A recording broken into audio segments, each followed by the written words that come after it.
জামাতের দুজন মন্ত্রীর নামে কোনো মামলা হয় নাই, কোনো দুর্নীতি ধরতে পারে না, কোনো প্রমাণ হয় না কোনো দুর্নীতির। ওই যে সেই সময় বিএনপি সরকারের সাথে জোট সরকারে তাদের মন্ত্রী ছিল, এমপি ছিল, তাদের বিরুদ্ধে 1 টাকার দুর্নীতি তারা প্রমাণ করতে পারেনি। আগামী নির্বাচনে বাংলাদেশ জামাত ইসলামকে ক্ষমতা চাই। কেন জামাতকে চান? জামাত ইসলাম অদ্যাবধি এখনো বাংলাদেশের দায়িত্ব পায় নাই বা বাংলাদেশের ক্ষমতায় আসে নাই। আমরা আমার আমার এই বয়সে আমি পর্যন্ত বিএনপি আওয়ামী লীগকে ক্ষমতা দেখি, জাতীয় পার্টিকে দেখেছি, সবাইকে দেখা হয়েছে। এখন বিএনপির সময় কোয়ালিশন সরকারের সময় আমাদের দুজন মন্ত্রী ছিল জামাতের, তাদের দ্বারা আমরা কোনো দুর্নীতি পাইনি। মানে বিএনপির মন্ত্রী মিনিস্টার যারা ছিল সবার নামে মামলা হয়েছে, কিন্তু দুজন মন্ত্রীর নামে, জামাতের দুজন মন্ত্রীর নামে কোনো মামলা হয় নাই, কোনো দুর্নীতি ধরতে পারে না, কোনো প্রমাণ হয় না কোনো দুর্নীতির। আমরা এই জন্য বাংলাদেশ জামাত ইসলামকে ক্ষমতায় দেখতে চাই। জামাত ক্ষমতা আসলে কি দেশ চালাতে পারবে? ইনশাল্লাহ, অবশ্যই পারবে। সব দলই তো একে একে দেখা হয়েছে, জামাত ইসলামী দীর্ঘদিন যাবত আন্দোলন করতেছে, তাদেরকেও দেখা দরকার। এই হিসাবে তো জামাত ইসলামীকে ভোট দেওয়া উচিত। জামাত যদি ক্ষমতা আসে তাহলে কি দেশ চালাতে পারবে?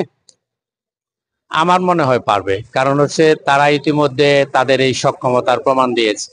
কারণ হলো তারা যে বেসরকারি উন্নয়ন, বাংলাদেশের বেসরকারি উন্নয়নের সিংহভাগই করেছে জামাত ইসলামী, এবং তাদের যে প্রতিষ্ঠানগুলো, এই প্রতিষ্ঠানগুলো একেবারেই দুর্নীতিমুক্ত।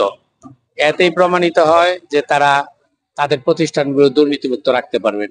আরেকটি প্রমাণ, এটা তো সবাই জানে, সারা পৃথিবীর মানুষ জানে, ওই যে সেই সময় বিএনপি সরকারের সাথে জোট সরকারে তাদের মন্ত্রী ছিল, এমপি ছিল, তাদের বিরুদ্ধে 1 টাকার দুর্নীতি তারা প্রমাণ করতে পারেনি। এবং তারা তাদের যে সমস্ত কাজগুলো ছিল, সেই কাজগুলো করার পর যে টাকা উদ্বৃত্ত থেকেছে, সেই উদ্বৃত্ত টাকা পর্যন্ত সরকারের কোষাগারে আবার তারা ফেরত দিয়েছে, আমরা যতটুকু জানি। এই সব মিলিয়ে বিচার করলে এটা আমরা বলতেই পারি, বাংলাদেশের উন্নয়নের জন্য জামাত ইসলামের কোনো বিকল্প নেই।